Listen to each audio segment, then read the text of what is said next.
Art isn't something you just hang on a wall. It's something you live with. And today we're talking about The expense versus the investment of art. Let's talk about something that comes up a lot when people look at art, and it's the price. Why does art cost what it does? It's a good question.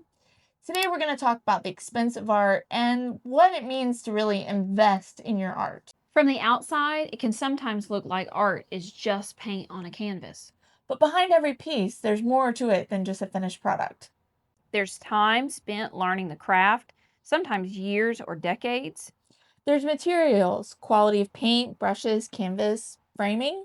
And then there's the creative process itself, sketching, experimenting, sometimes starting over.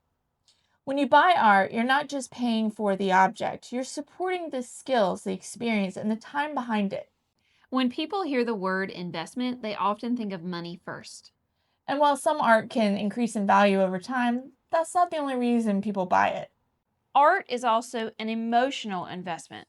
A piece might remind you of a place you love, a moment in time, or even a person.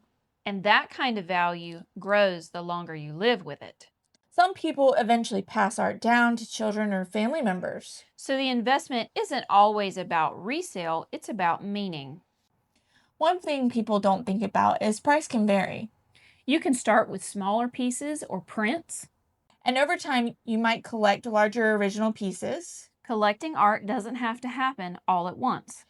Many people slowly build a collection over time.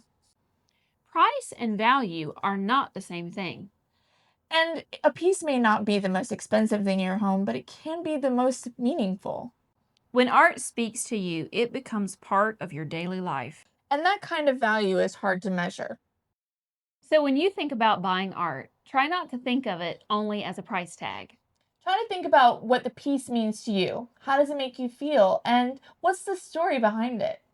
Art is one of the few things we bring into our homes that can stay with us for decades. And that's what makes it a meaningful investment. Thanks for spending a few minutes with us, And we'll see you next month.